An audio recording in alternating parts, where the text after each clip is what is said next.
नमस्कार साथियों, एक बार पुनः आपका स्वागत है आपके अपने यूट्यूब प्लेटफॉर्म पर। तो कृपया आप सभी लोग वीडियो जब देखा करें तो चैनल को सब्सक्राइब कर लिया करें, वीडियो को लाइक कर दिया करें। तो महत्वपूर्ण सेशन है, एक बार फिर से प्रैक्टिस सेशन है ये हमारा। पहला सवाल है इस प्रैक्टिस सेशन में कि संवाद तुझसे और साखी काव्य रचना किसकी है। देखिए, संवाद तुझसे और साखी नामक जो काव्य रचना है ये विजय देव नारायण शाही का है। किसका है? विजय देव नारायण शाही साहब की रचना है ये। इनकी रचना की बात करें तो संवाद तुझसे जो है ये प्रकाशित हुआ था 1990 में। हाँ जी, ये भी सवाल आपसे परीक्षा में पूछा जाता है। तो इसका प्रकाशन 1990 में हुआ था, जबकि साखी जो काव्य संग्रह है ये 1982 में प्रकाशित हुई। 1982 में ये रचना इनकी प्रकाशित हुई थी। यहाँ पर तीसरा शब्दक और साखी में ये आ नहीं पाई थी। साखी का प्रकाशन जो है 82 में हुआ था। इनके मरणोपरांत ध्यान रखिएगा, साखी जो है ये मरणोपरांत, इसको भी आपको याद रखना है क्योंकि सवाल ये बन सकता है। तो मरणोपरांत जो प्रकाशित होने वाली रचना है वो कौन सी है विजय देव नारायण साई की? वो साखी है।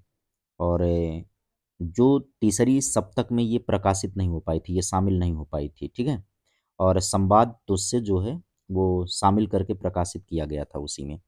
अब यहाँ पर और भी नाम है आपके सामने, श्रीकांत वर्मा साहब भी दिखाई पड़ रहे हैं, कैलाश वाजपेयी भी दिखाई पड़ रहे हैं, नरेश मेहता। इनकी महत्वपूर्ण रचनाओं के विषय में हम बातें कर लेते हैं। कुछ कुछ रचनाएं जो हैं श्रीकांत वर्मा की महत्वपूर्ण रचनाएं, इनके बारे में थोड़ी जानकारी हम पता कर लेते हैं। कैलाश वाजपेयी की भी। तो श्रीकांत वर्मा की महत्वपूर्ण रचनाओं की बात करें, अगर कविताओं की बात कर लें तो यहाँ पर प्रमुख रचनाओं की बात कर लेते हैं। काव्य संग्रह, कविता संग्रह की बात कर लेते हैं क्योंकि कविता संग्रह का ही ये क्वेश्चन ही है, तो उसी से रिलेटेड हम लोग बातें कर लेते हैं। श्रीकांत वर्मा की बातें करें कविता संग्रह में, तो एक महत्वपूर्ण कविता संग्रह इनका है भटका मेघ। ध्यान दीजिएगा, भटका मेघ, यहाँ पर नोट कर लेते हैं हम सभी लोग। भटका मेघ ये इनका काव्य संग्रह है। भटका मेघ इनका काव्य संग्रह है। माया दर्पण मोस्ट इंपॉर्टेंट है ये, माया दर्पण ये एक इनकी एक रचना महत्वपूर्ण है, काव्य संग्रह है। और इसके अलावा दिनारंभ, दिनारंभ भी इनका एक महत्वपूर्ण काव्य संग्रह है। और जल सागर, जल सागर यह भी एक महत्वपूर्ण इनका काव्य संग्रह है। जल सागर भी महत्वपूर्ण है। और मगध, मगध एक काव्य संग्रह इनका बहुत पॉपुलर है। ये महत्वपूर्ण काव्य संग्रह हैं इनके, भटका मेघ और माया दर्पण, दिनारंभ हो गया, जल सागर हो गया, मगध हो गया। ये श्रीकांत वर्मा साहब के महत्वपूर्ण काव्य संग्रह हैं। इसी के साथ साथ हम अगले की बात कर लेते हैं। तो अगली रचना में बात कर लेते हैं किसका? कैलाश वाजपेयी साहब का। कैलाश वाजपेयी की महत्वपूर्ण रचनाएं, अब इसके विषय में हम लोग जानकारी पता कर लेते हैं कैलाश वाजपेयी की महत्वपूर्ण रचनाओं को लेकर के। तो कौन कौन सी रचनाएं हैं काव्य संग्रह का स्पेशल हम सभी लोग बात कर लेते हैं इनकी महत्वपूर्ण काव्य संग्रहों की, कैलाश वाजपेयी की। तो देखिए, हवा में हस्ताक्षर इन्हीं का है, कैलाश वाजपेयी का। हवा में हस्ताक्षर, यहाँ पर जगह नहीं बच रहा है तो फिर भी काम चलाइए आप। हवा में हस्ताक्षर। और सूफीनामा बहुत महत्वपूर्ण रचना इनकी है, सूफीनामा। सूफीनामा इनकी एक महत्वपूर्ण रचना है। शब्द संसार यह भी महत्वपूर्ण रचना है। शब्द संसार ये एक महत्वपूर्ण रचना है। भविष्य घट रहा है, यह भी एक महत्वपूर्ण रचना है इनकी, भविष्य घट रहा है। देखिए, प्रैक्टिस करते समय जितने भी लोग आ रहे हैं आपके सामने, इन सभी लोगों का यदि आप अध्ययन कर लेते हैं तो आपको परीक्षा के लिए बहुत ही बेहतरीन हो जाएगा। ठीक है, विजय देव नारायण शाही की बात तो हमने कर ही लिया। नरेश मेहता साहब की बात कर लेते हैं। अब बात करें नरेश मेहता की महत्वपूर्ण रचनाएं, काव्य संग्रह विशेष तौर पर। तो काव्य संग्रह की बात करें, नरेश मेहता के काव्य संग्रहों की बात करें अगर हम, तो महत्वपूर्ण कौन कौन सी आती हैं नरेश मेहता की? संपूर्ण रचनाओं में बात करें, कविता संग्रह पर हम सभी लोग चलेंगे। तो कविता संग्रह में धूप की घास एक महत्वपूर्ण कविता इनकी है। धूप की घास कौन सी? धूप की घास इनकी महत्वपूर्ण कविता है। भ्रम इनकी महत्वपूर्ण कविता है। और एक है यायावर से, यायावर से, यहाँ पर नोट करते चलिएगा। और आसवान, आसवान एक महत्वपूर्ण कविया इनकी कविता है। तो चलिए, ये काव्य संग्रह हो गया। अब क्वेश्चन नंबर दूसरे पर चलें। इस तरीके से थोड़ा सा क्वेश्चन में टाइम तो लगेगा, लेकिन फिर भी बेहतरीन तरीके से आपका तैयार हो जाएगा। अब यहाँ पर पूछ रहा अरुण कमल की रचना कौन सी है, तो मगध हो गई किसकी, श्रीकांत वर्मा की काव्य संग्रह है ये, पीछ ऊपर तो हमने चर्चा करा ना उस क्वेश्चन में। तो ये मगध हो गया किसका, श्रीकांत वर्मा की रचना हो गई मगध। सागर मुद्रा किसकी है भाई, आज्ञेय साहब की है। सागर मुद्रा किसकी है, आज्ञेय साहब की है। और चांद का मुंह टेढ़ा, चांद का मुंह टेढ़ा तो बहुत प्रसिद्ध रचना है। चांद का मुंह टेढ़ा आपने पढ़ाई होगा, चांद का मुंह टेढ़ा। तो अगर ये गजानन माधव मुक्तिवेद साहब के चांद का मुंह टेढ़ा की बात करें अगर हम, तो चांद का मुंह टेढ़ा गजानन माधव मुक्तिवेद साहब हैं, है ना। गजानन माधव मुक्तिबोध, माधव मुक्तिबोध, ये मुक्तिबोध साहब की रचना हो जाएगी चांद का मुंह टेढ़ा। और अपनी केवलदार, अपनी केवलदार, अब अपनी केवलदार रचना की बात करें अगर हम, तो अरुण कमल साहब की रचना हो जाएगी ये अपनी केवलदार। चूंकि तीन विकल्पों की व्याख्या हमने ऊपर कर ही लिया कौन किसकी रचना है, तो बच गया कौन सा, अपनी केवलदार। तो ये हो गई किसकी, अरुण कमल साहब की रचना हो गई। चलेंगे अगले नंबर के सवाल पर, और अगले नंबर का सवाल आता है कौन सा, तीसरे। तो तीसरे नंबर के सवाल की तरफ आएंगे। तो खुले आसमान के नीचे किसकी रचना है, यहाँ पर नाम दे रखा है कौन सा, कीर्ति चौधरी दे रखा है। खुले आसमान के नीचे की बात करें किसकी रचना है, तो खुले आसमान के नीचे ये कीर्ति चौधरी का है। किसकी रचना है भाई, कीर्ति चौधरी की रचना है। ये समग्र कविताएं रचनाकार ये जो हैं कीर्ति चौधरी हैं, सॉरी खुले आसमान के नीचे कीर्ति चौधरी की नहीं है।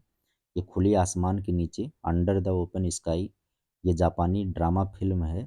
और इसके अलावा ये खुले आसमान के नीचे जो काव्य संग्रह है, कीर्ति चौधरी, सही तो है, हमने तो उत्तर सही बताया, कन्फ्यूजन हो गया था। तो कीर्ति चौधरी की ये रचना है, जी हाँ कीर्ति चौधरी की रचना है खुले आसमान के नीचे। और एक और महत्वपूर्ण रचना इनकी है, एक सुनहली किरण उसे भी दो, एक सुनहली किरण उसे भी दो, ये भी याद करते चलिए, सुनहली किरण उसे भी दो, उसे भी दो, नोट कर लीजिएगा, ये सभी एग्जाम की दृष्टि से हैं। मुझे फिर से लुभाया, मुझे फिर से लुभाया, मुझे फिर से लुभाया, यह भी एक महत्वपूर्ण रचना है इन्हीं की। मुझे फिर से, सुख, एक और कविता है इनकी, सुख एक महत्वपूर्ण रचना है। बहुत सारे रचना है। अरे ये उल्लास के क्षण, यह भी पूछा गया है। अरे ये उल्लास के क्षण, उल्लास के क्षण, यह भी इन्हीं की रचना है, उल्लास के क्षण। अरे ये उल्लास के क्षण।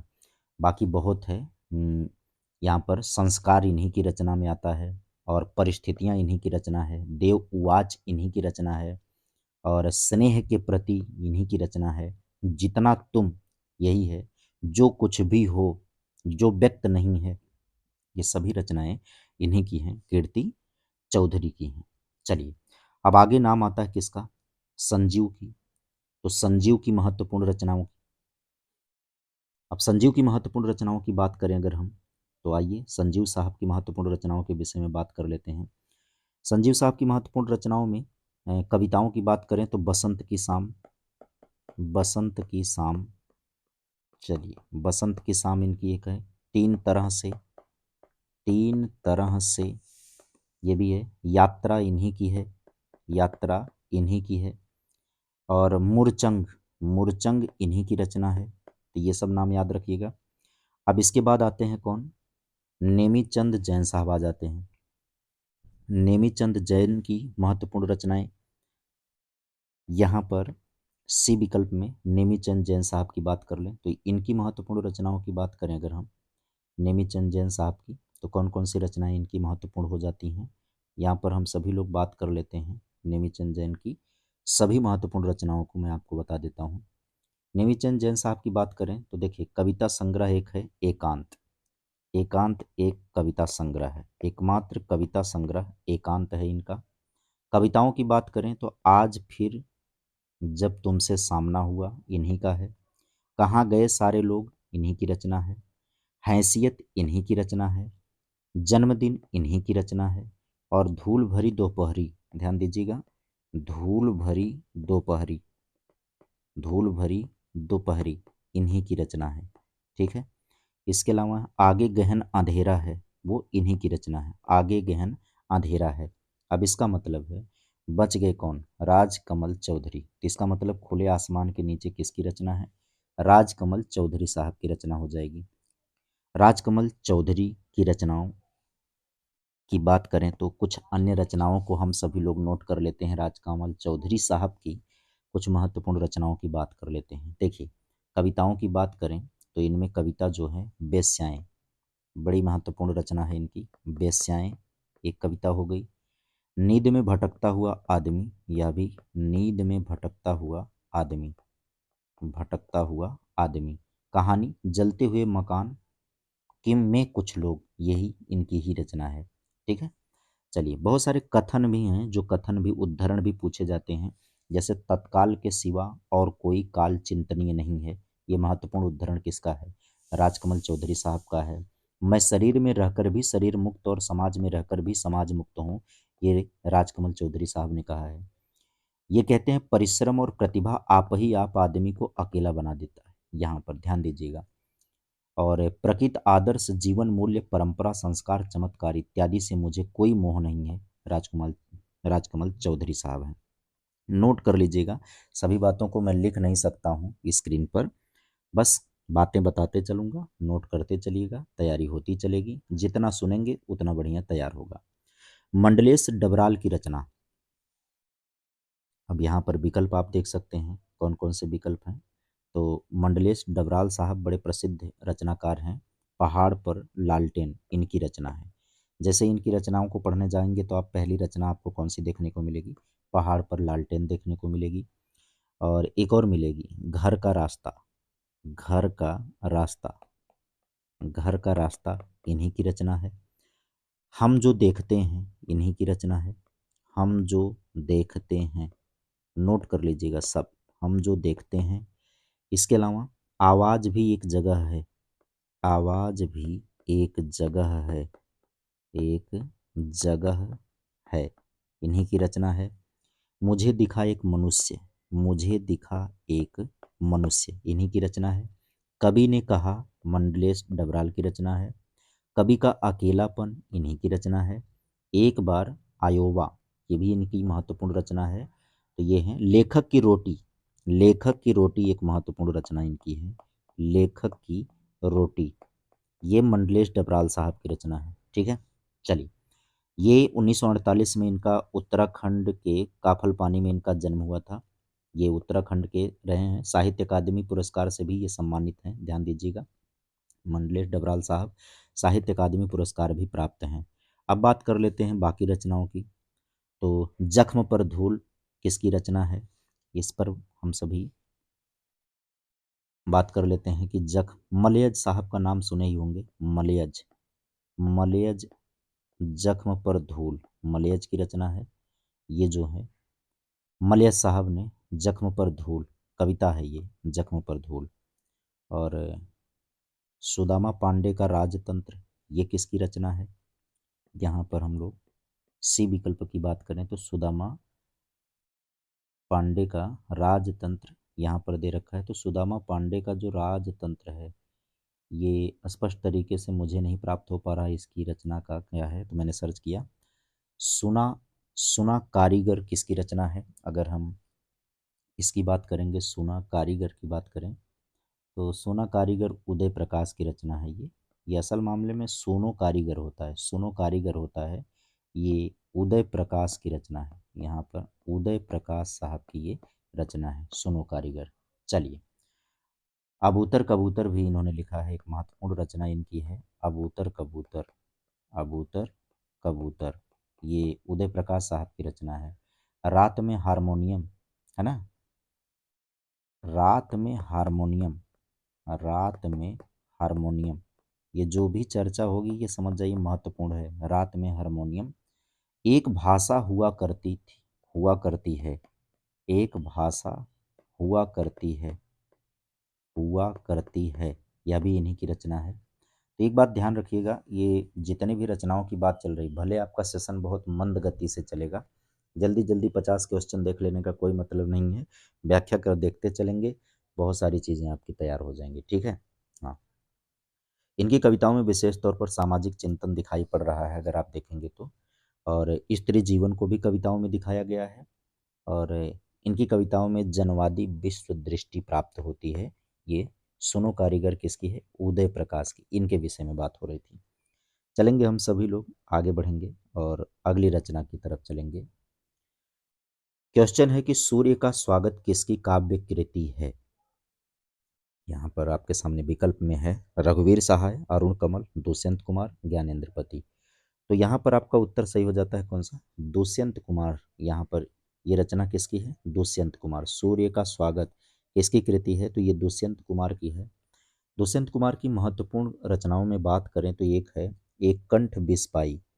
एक कंठ बिस्पाई एक महत्वपूर्ण इनकी रचना है। लिखने में असुविधा हो रही, थोड़ा सा हम व्यवस्था कर लेते हैं। चलिए, एक कंठ बिस्पाई, एक कंठ बिस्पाई इन्हीं की रचना है। अब लिखाएगा कंठ बिस्पाई किसकी रचना है? कंठ बिस्पाई रचना है दुष्यंत कुमार की। और मसीहा मर गया नाटक है। और मसीहा मर गया, ये सभी महत्वपूर्ण व्यक्ति हैं, इसलिए इनको इग्नोर मत करिएगा। मसीहा मर गया इन्हीं की रचना है। आवाज़ों के घेरे, आवाज़ों के घेरे काव्य संग्रह है। आवाज़ों के घेरे इनकी काव्य संग्रह है ये। आंगन में एक वृक्ष इनका उपन्यास है। और जलते हुए बन का बसंत इनकी काव्य संग्रह के अंतर्गत आता है। दोहरी जिंदगी इन्हीं का है। दोहरी जिंदगी इनका उपन्यास है। इनको इसलिए सब बता दे रहे हैं क्योंकि इनका बहुत ही एग्जाम के दृष्टि से महत्वपूर्ण है। दोहरी जिंदगी दुष्यंत कुमार का है। छोटे छोटे सवाल एक उपन्यास इनका है, छोटे छोटे सवाल। और चलिए, महत्वपूर्ण ती हो गई। साये में धूप गजल संग्रह है, बड़ा पॉपुलर है। साये में धूप पढ़ लीजिए, एक बार पढ़ना चाहिए। साये में धूप गजल संग्रह इनका है, इसको पढ़ लेना चाहिए। साये में धूप गजल संग्रह है। तो ये तो हो गए। अरुण कमल साहब को तो हमने ऊपर चर्चा कर ही दिया था, है ना। और यहाँ पर हम बात कर लेते हैं रघुवीर सहाय। रघुवीर सहाय की महत्वपूर्ण रचनाओं, यहाँ पर पहले वाले विकल्प में रघुवीर सहाय की महत्वपूर्ण रचनाओं की बात करें तो देखिए, सीढ़ियों पर धूप एक बहुत मशहूर होगा जो आपने पढ़ रखा होगा। सीढ़ियों पर धूप, सीढ़ियों पर धूप इनकी महत्वपूर्ण रचना है। आत्महत्या के विरुद्ध, यह भी सवाल आ चुका है। आत्महत्या के विरुद्ध, यहाँ पर जितने भी विकल्प में नाम दे रखे हैं सबसे एक से अधिक सवाल परीक्षा में बन सकते हैं, ठीक है। आत्महत्या के विरुद्ध रघुवीर सहाय की रचना है। हंसो हंसो जल्दी हंसो, यह भी इन्हीं की रचना है, याद रखिएगा बस। दिल्ली मेरा परदेश इन्हीं की रचना है। और लोग भूल गए हैं रघुवीर सहाय। एक समय था, एक समय था, यह भी रचना किसकी है? रघुवीर सहाय की रचना है, ठीक है। कुछ पते कुछ चिट्ठियाँ, मोस्ट इंपॉर्टेंट कर लीजिएगा। कुछ पते कुछ चिट्ठियाँ इन्हीं की रचना है। कुछ पते कुछ चिट्ठियाँ किसकी रचना है? ये रघुवीर सहाय की रचना है। कुछ पते कुछ चिट्ठियाँ। रास्ता इधर है, रास्ता इधर है, यह भी ध्यान रखिएगा। तो चलिए, रघुवीर सहाय की बात हमने कर ली, अरुण कमल की बात हो ही गई थी। अब यहाँ पर हम लोगों के समक्ष एक और व्यक्ति आता है, कौन है? ज्ञानेंद्र पति। ज्ञानेंद्र पति की महत्वपूर्ण रचनाओं की बात करें। चलिए, ज्ञानेंद्र पति, अब इनकी महत्वपूर्ण कविताओं की बात करें ज्ञानेंद्र पति साहब की, तो इनकी महत्वपूर्ण कविताओं में आँख हाथ बनते हुए एक महत्वपूर्ण, कई महत्वपूर्ण हैं। आँख हाथ बनते हुए, चलिए लिख लेते हैं। आँख हाथ बनते हुए, हाथ बनते हुए पूरा नहीं लिखूंगा, बोल दे रहा हूँ, आप सभी लोग नोट कर लीजिएगा। कविता भविता, पेज ले लेता हूँ एक, कब से सोच रहा हूँ। कविता भविता इन्हीं की रचना है। चलिए, ब्लैक हो गया, वाइट हो गया, कोई बात नहीं। कविता भविता ये किसकी रचना है? तो कविता भविता, अब ऐसे ही लिखता रहूँगा, भले कम क्वेश्चन हो पाएगा तो क्या, व्याख्या होगी अच्छी। कविता भविता ये 2020 तक के उनके काव्य संग्रह हैं, ठीक है। 70 से लेकर के 2020 तक उनके काव्य यात्रा का एक विशद प्रमाण ये प्राप्त होता है कविता भविता में। गंगा तट एक, यह कागज है, यह कागज है, यह भी इनकी महत्वपूर्ण रचना है। गंगा तट इनकी महत्वपूर्ण रचना है। गंगा तट, मनु को बनाती मनई, मनु को बनाती मनई, बनाती मनई, याद रखिए ये महत्वपूर्ण है, मनु को बनाती मनई। भिनसार एक कई बार पूछा गया है, भिनसार, भिनसार जो है वो 2006 में आई हुई है, ठीक है। हाँ, संशयात्मा आप जान ही रहे हैं, संशयात्मा ज्ञानेंद्रपति हैं, संशयात्मा 2004 में, कब आया है, 2004 में, ठीक है। सभी महत्वपूर्ण हमने बता दिया इनकी रचनाओं को। चलिए, तो ये क्वेश्चन हो गया। अब आगे बढ़ लाते हैं हम सभी लोग, अगले क्वेश्चन की तरफ चलेंगे। लकड़बग्घा हंस रहा है के रचनाकार हैं। सवाल आपके सामने कौन सा है, लकड़बग्घा हंस रहा है, इसके रचनाकार कौन हैं। तो हम भले धीरे धीरे बता रहे हैं, आप वीडियो को स्पीड उसकी बढ़ा लीजिएगा और फटाफट के अंदाज में देख लीजिएगा। लकड़बग्घा हंस रहा है बड़ा प्रसिद्ध है भाई, चंद्रकांत देवताले, है ना। सी विकल्प आपका ऑप्शन सही हो जाएगा। लकड़बग्घा हंस रहा है चंद्रकांत देवताले साहब की रचना है। और इनकी और भी महत्वपूर्ण रचनाएं हैं इसी हिसाब से। औरत, औरत एक रचना इनकी, ये भी महत्वपूर्ण है, औरत, ठीक है। माइक अगर टच हो रहा होगा तो आवाज़ आएगी, कोई बात नहीं, 1 मिनट सही कर लेते हैं इसको।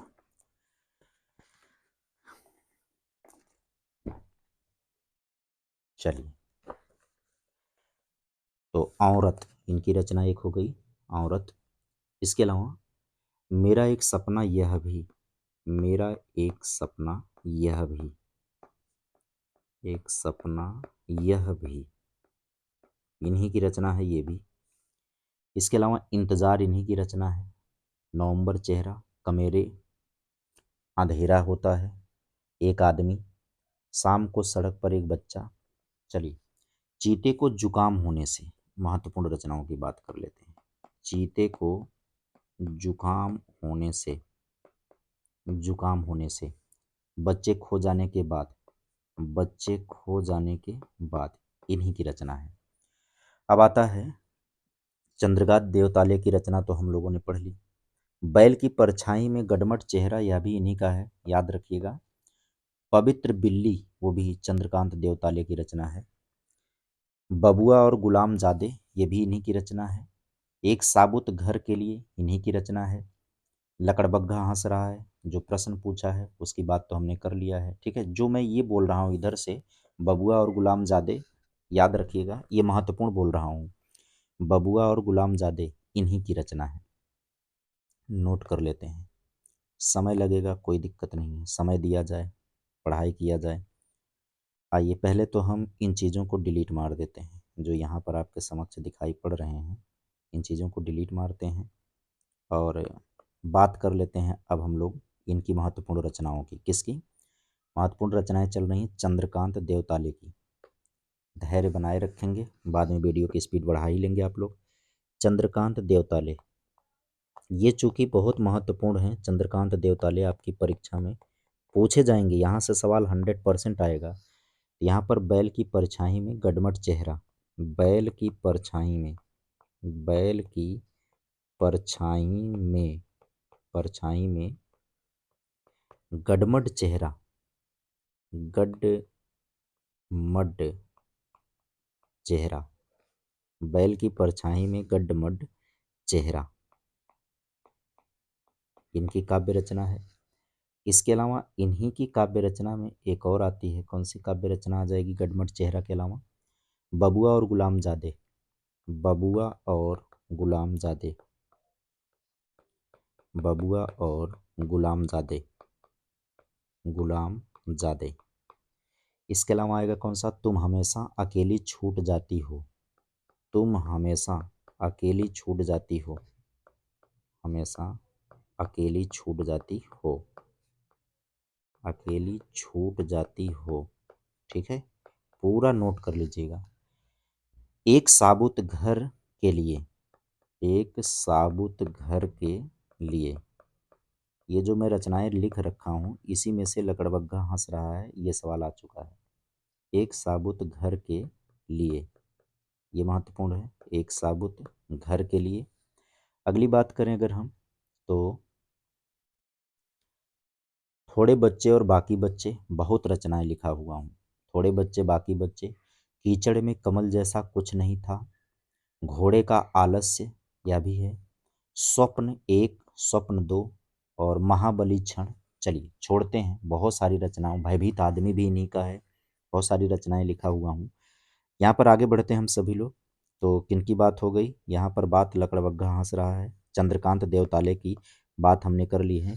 लीलाधर, अब जगूड़ी की बात कर लेते हैं। लीलाधर जगूड़ी हमने सेव कर रखा है, जैसे ही वॉइस कमांड देते हैं तुरंत आ जाता है हमारे सामने। तो यहाँ पर लीलाधर जगूड़ी की बात, लीलाधर जगूड़ी। आइए लीलाधर जगूड़ी की बात करें, इनकी रचनाओं की बात करें, तो कुछ रचनाएं बता देते हैं लीलाधर जगूड़ी की जो महत्वपूर्ण हैं। लीलाधर जगूड़ी साहब की रचनाओं में कौन कौन सी रचनाएं महत्वपूर्ण हो सकती हैं? वैसे तो हमने बहुत सारे सुरक्षित रखे हुए हैं, चलिए बता देते हैं कुछ रचनाएं, जैसे शंखमुखी शिखरों पर, शंखमुखी शिखरों पर, शंखमुखी शिखरों पर इनकी रचना है, शंखमुखी शिखरों पर लीलाधर जगूड़ी की रचना है। और नाटक जारी है, बहुत महत्वपूर्ण है ये, नाटक जारी है, इसको हमने अपने नोट कर रखा है, जारी है, अपने आईफोन में इसको हमने सेव कर रखा हुआ है फाइल। नाम जैसे ही वॉइस कमांड देते हैं पट से आ जाता है, क्योंकि नोट्स उसी हिसाब से बनाए हुए हैं। यहाँ पर नाटक जारी है, इनकी रचना आ जाती है, महत्वपूर्ण है। रात अब भी मौजूद है, रात अब भी मौजूद है, अब भी मौजूद है, अब भी मौजूद है। चलिए नोट कर लीजिए, अब भी मौजूद है। बची हुई पृथ्वी इन्हीं की रचना है, बची हुई पृथ्वी, बची हुई पृथ्वी इन्हीं की रचना है। घबराए हुए शब्द इन्हीं की रचना है, घबराए हुए शब्द। अनुभव आकाश में चांद, अनुभव आकाश में चांद, ये लीलाधर जगूड़ी का है। सुनिए आप, हम हर चीज़ लिख नहीं सकते हैं, आप ज़्यादा से ज़्यादा सुनिए। जितने लोग उतने प्रेम, यह है लीलाधर जगूड़ी साहब की है। खबर का मुंह विज्ञापन से ढका है, या एक तरीके से व्यंग है, ये भी इन्होंने लिखा हुआ है। और जितने लोग उतने प्रेम, इन्हीं की कविता है, जितने लोग उतने प्रेम। चलिए गद्य में उनका नाटक है पांच बेटे, और निबंध में एक तरीके से प्रक्रिया से जूझते हुए। चलिए अब यहाँ पर हमारे सामने कौन से हैं व्यक्ति आ गए, अब आ गए हैं श्री राम वर्मा साहब। तो आइए श्री राम वर्मा की रचनाएं, तुरंत हमारा पीडीएफ ओपन हो जाएगा। श्री राम वर्मा साहब की रचनाओं की बात करें अगर हम, तो श्री राम वर्मा साहब की कौन कौन सी रचनाएं आ जाती हैं हमारे सामने। तो इसमें देखिए, ग्रीनविच शब्दों की शताब्दी, ग्रीनविच शब्दों की शताब्दी इन्हीं की रचना है। गली का परिवेश इन्हीं की रचना है, गली का परिवेश। आप हमारी बातों को सुन करके लिखते चलेंगे तो आनंद ही रहेगा, गली का परिवेश। और काल पात्र, काल पात्र नोट कर लीजिए, पूछा जा चुका है, काल पात्र। आत्मकथा, बूंद की यात्रा। बस बहुत है इतनी। चलते हैं अगले प्रश्न की तरफ। अगला प्रश्न आपके स्क्रीन पर आता है, कौन सा? चौसरिया के खेल मेरे, जुग मिलन की आस, नर्द अकेली रह गई नहीं जीवन की आस। कबीर इस पंक्ति में नर्द शब्द का अर्थ क्या बताते हैं? चलिए इस कविता को हमने सेव कर रखा है, पूरी व्याख्या को सेव कर रखा है। यहाँ पर सवाल क्या पूछ रहा है, पहले उसकी तरफ चलें। चौसरिया के खेल में रे, जुग मिलन की आस, नर्द अकेली रह गई नहीं जीवन की आस। कबीर ने इस पंक्ति में नर्द शब्द का क्या अर्थ व्यक्त किया है? आइए नर्द शब्द के अर्थ की बात करें अगर हम, तो नर्द शब्द का अर्थ यहाँ पर दिखाई पड़ रहा है क्या? एक मिनट। नंद, नर्द शब्द का, सॉरी आत्मा, यहाँ पर करेक्ट ऑप्शन आपका हो जाएगा कौन सा? आत्मा। आगे बढ़िएगा, चलेंगे अगले नंबर पर। शुद्ध ब्रज भाषा का जो चलतापन और सफाई इनकी और घनानंद की रचनाओं में है, वह अन्यत्र दुर्लभ है। और कृष्ण भक्तों के समान इन्होंने गीत काव्य का आश्रय न लेकर कवित्व सवैयों में अपने सच्चे प्रेम की व्यंजना की है। अब इससे रिलेटेड और भी कथन मैं बता दूंगा।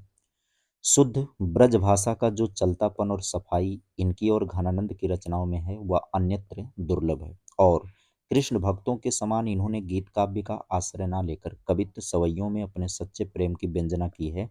यह कथन किसका और किसके संबंध में है? तो जब आप इस पर जाओगे तो इनके कई कथन आपको मिलेंगे और यह कथन जाहिर सी बात है रामचंद्र शुक्ल जी ने कहा है घनानंद जी के विषय में। शुक्ल जी ने किसके विषय में कहा है?